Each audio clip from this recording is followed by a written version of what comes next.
This is just a short follow-up video to my stream for my Ryzen 2700X PC build. And the machine's up and running just fine. I had some issues during the stream and during the build that I wanted to cover and let everybody know what's going on. If they were resolved, how they were resolved, and that kind of thing. So again, the system's built around an ASRock X470 gaming K4 motherboard and the Ryzen 2700X. And let's see, I got 2 sticks. I got 32 gigs of Trident Z G-Skill, Trident Z DDR4, and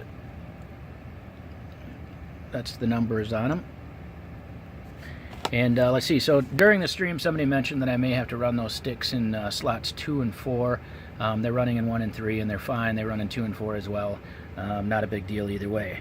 Let's see, the big issue that I encountered while I was building and trying to get this thing running was the video output. The Ryzen 2700X does not have video out on the chip, even though the motherboard supports HDMI out and has a HDMI out port on it. It will only work with certain CPUs apparently that have that video support. So the Ryzen 2700X is not one of them.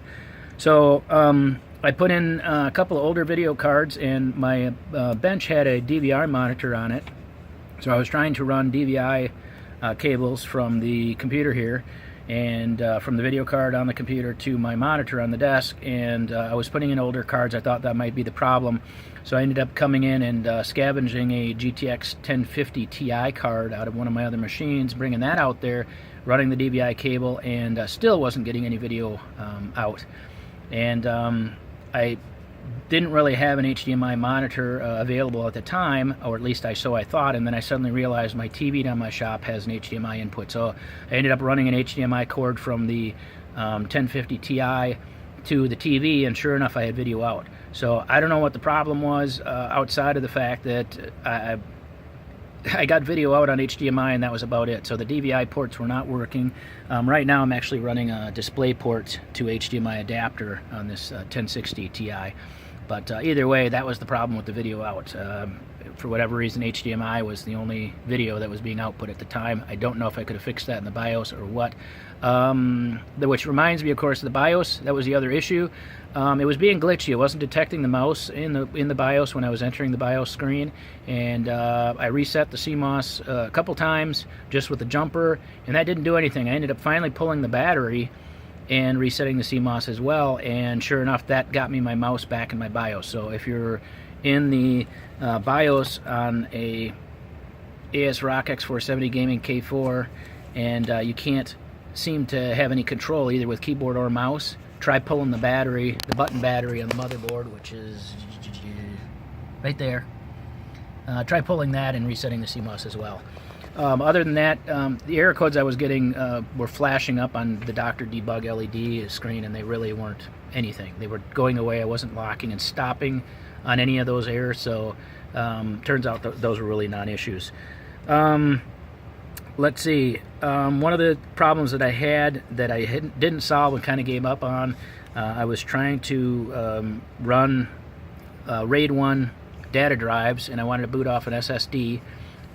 So I tried to put the drive controller on the motherboard into RAID mode, and I could not get Windows 7 to recognize the drive, the SSD, and I finally gave up on it. So I tried a bunch of different things. I tried loading drivers and everything else. I finally gave up on it and just I'm running in a AHCI mode, and yeah, we'll work through it. I'm debating about whether or not I want to experiment with this some more.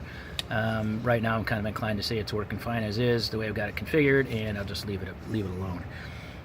Finally, let's see, I wanted to mention that I ran a Windows 7 64-bit installation off a flash drive, and the utility that I used was the ASRock version 2.0.18 _AM4 patcher.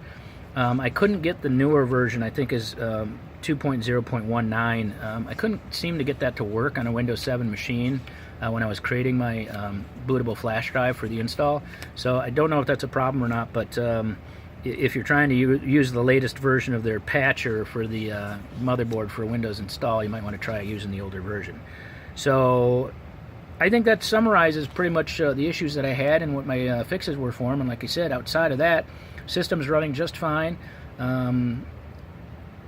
What can I say? Everything's up and running, everything groovy, and yeah, I think that's going to be it. So if you have any questions, go ahead and comment, and thanks for watching, and we'll catch you next time.